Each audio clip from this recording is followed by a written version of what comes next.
Welcome back to the Vi Media channel, and thank you for tuning in to another episode of Marketing Monday. My name is Eric Brown. I am partner at Vi Media, and of course, we are a digital marketing company based in St. Louis that does all things digital marketing. And today we are talking once again, revisiting the subject because it is so important. And there are so many people, business owners, marketing executives right now and continuously all the time that are choosing what digital marketing or just marketing companies in general to partner with and to have them provide services to them, right? So let's go back and let's talk about what companies should and should not be doing. And when you're talking to them and going through the process of talking to different marketing agencies to see who would be a good fit for your business, here are really some of the most important things to look out for. And really this is, some of these things are really fairly universal to, working with any company that you're working with. Not just, of course, marketing agencies. So today, let's get into it. Lack of transparency in processes or pricing. This is a big one, especially when it comes to SEO, right? A lot of the times, we talk to clients, they're paying X amount a month, but they don't know the specific deliverables that company is supposed to be providing them, right? So a lot of the time, a marketing company is just vague and in how they really are going to achieve the results, right? They have secret strategies or unclear pricing structures. They might say, trust us, we'll handle it without providing specifics, right? Obviously, best case is talking to a marketing company that puts transparency first. Because, of course, with transparency comes accountability. If they can't explain their methods or costs up front, they may be hiding inefficiencies, outdated tactics, inflated charges, or just the fact that they don't know what the hell they're doing. Over promising unrealistic results. So, guaranteeing number one Google rankings. This is a huge one. I still see companies doing this. I get ads on Facebook for companies, marketing to me to get me ranked number one on Google in under 30 days. And I'm like, there's some sort of disclaimer caveat that they get you ranking for like some random keyword or search result that, no one else is really searching, but hey, you're number one for it. Well, just because you're number one for a search term, if no one is searching that search term, it doesn't matter because it's not providing value, it's not providing results, it's not providing customers or prospects to that business. Marketing is not a magic bullet. I wish it was. Credible agencies avoid absolute promises, of course, just like Vi. Unrealistic promises often lead to disappointment or reliance on black hat tactics. We should do an episode on black hat SEO. That's actually something we have not talked about. We'll make a note of that. An SEO. So a good example of this SEO agency claiming that they can rank your new website above Amazon for a competitive keyword in weeks. Good luck with that. No industry. All right. Number 3, no industry specific experience or case studies. Now, I'm not going to say that this is the second most important one because, of course, how are you ever going to have a case study? How did we, because, of course, we started to work with a company, right? When we didn't have any companies that we had worked with technically in that space. But a big one is, if a company lacks experience in your industry or cannot provide relevant case studies or client testimonials, just generic portfolios with no measurable outcomes are a red flag. Marketing strategies obviously vary by industry. A company unfamiliar with your sector may struggle to understand your audience, competitors, or unique challenges, leading to ineffective campaigns. And of course, this is most marketing agencies. They don't have a specific niche or industry that they serve, right? They'll take anyone under the sun.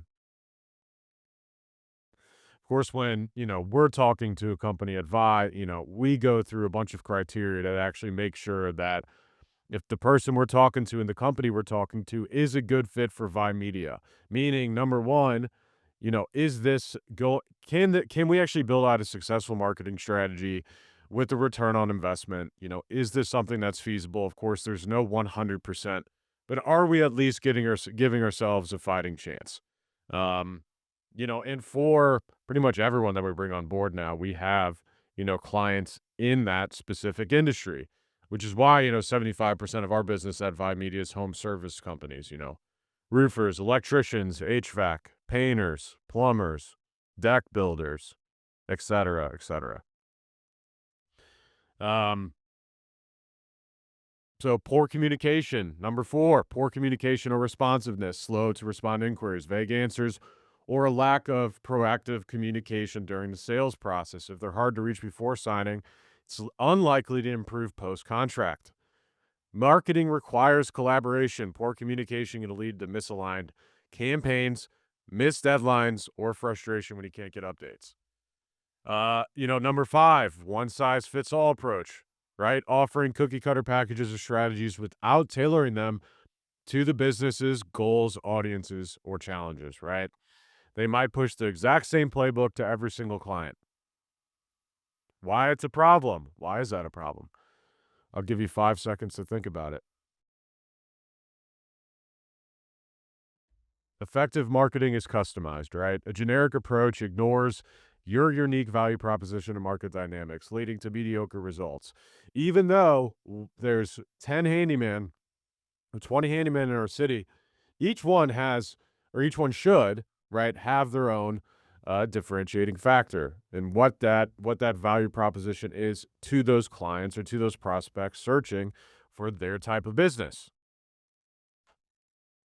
Lack of data driven focus, right? A company not setting up analytics, not setting up KPIs, not measuring goals, right?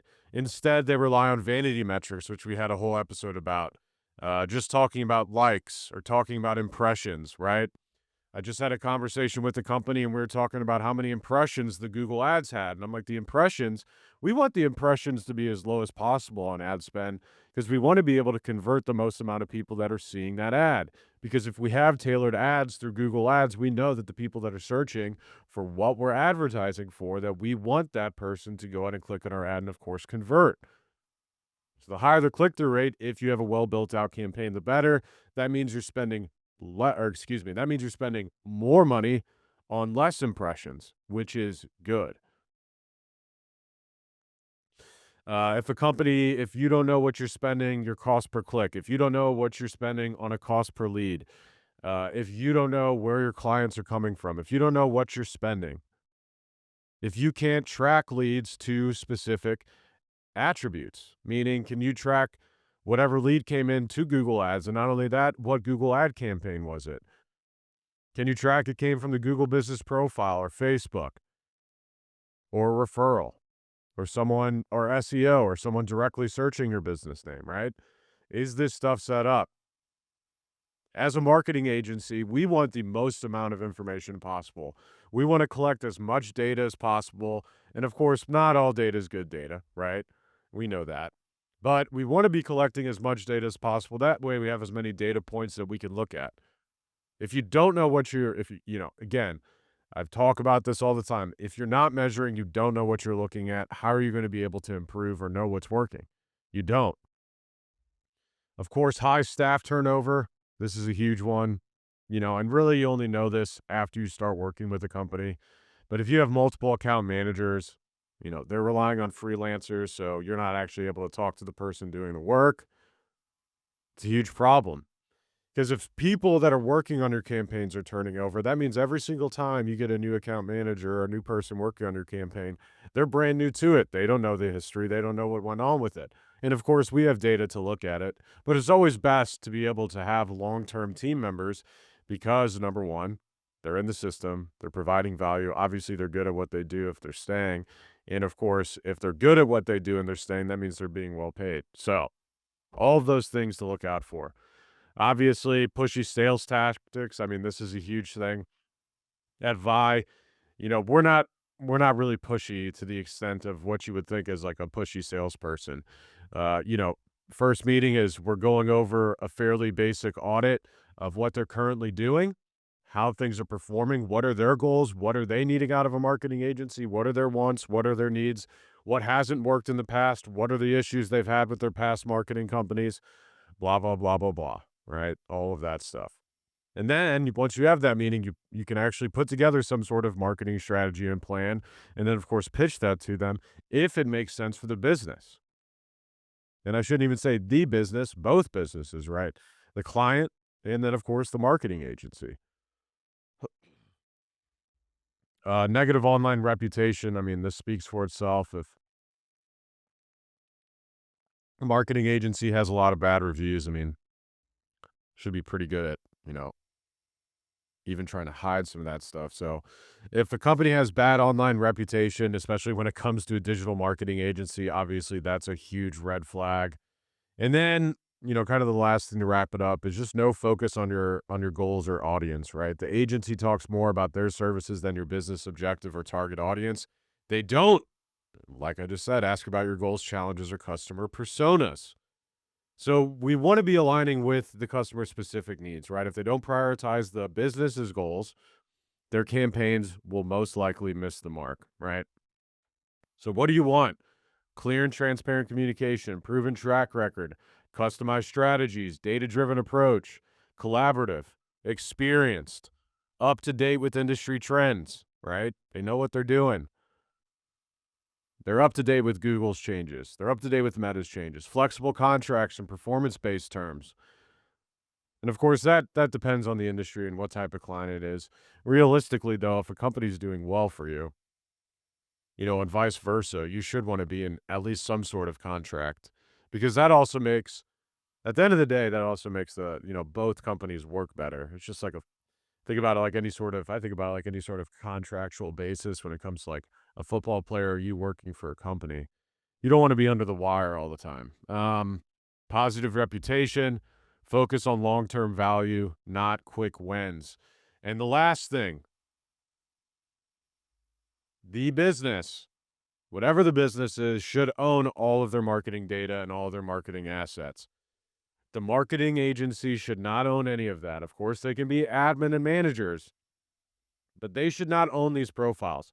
If you leave a marketing agency, all of that stuff that they built for you should be yours. They should not hold on to it. They should not be, trying to hold on to it and making it hard for you to get your assets right. It should be an easy handoff, super easy handoff. And that's all the time we have for today. As always, please like, review, subscribe, comment, share with somebody. We appreciate everyone's support. Also, if you want to learn more, if you want to talk to us at Vi.media, or excuse me, at Vi Media, geez, you can go to Vi.media. It's our website. You can fill out a form, give us a call, send us an email. You can reach out to us directly or wherever you're watching this right now. Of course, DM us or reach out to myself here, Eric Kempf Brown, across pretty much all platforms. Just give me a search. Thank you. We'll see you all next week. Goodbye.